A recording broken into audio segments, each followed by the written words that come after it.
শবে কদরের নামাজ কত রাকাত, কিভাবে পড়ব? শবে কদরের নামাজ, শবে কদরের নামাজ এই রকমের নামাজ কোরআন হাদিসের কোথাও নেই। নামাজ হবে নফল নামাজ। বলেন আরো জোরে, নফল নামাজ।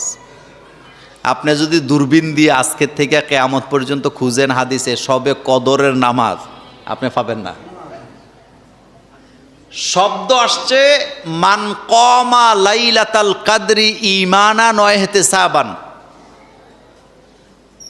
যে ব্যক্তি কদরের রাত্রিতে দাঁড়াবে। তো দাঁড়াইয়া কি করে মানুষ বলেন তো? নামাজ পড়ে। আপনি নফল নামাজ পড়বেন।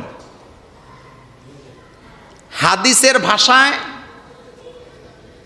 সকল নামাজ দুই প্রকার, ফরজ নফল। বলেন ফরজ আর নাম নেওয়া দরকার নাই।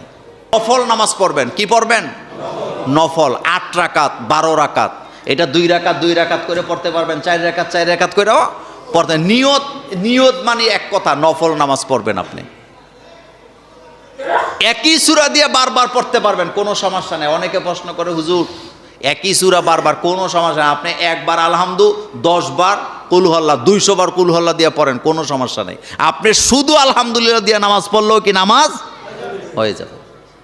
টেনশনের কারণে হবে না, কোনো শব্দ নেই, হবে না কোনো। হওয়ার জন্যই আল্লাহ আপনারে দিছে, সুযোগ দিছে। আপনি শুধু দাঁড়াবেন মানে রাতের বেলা জাগবেন, তাওবা করবেন, কান্নাকাটি করবেন, নামাজ পড়বেন, জিকির করবেন, কোরআন তেলাওয়াত করবেন।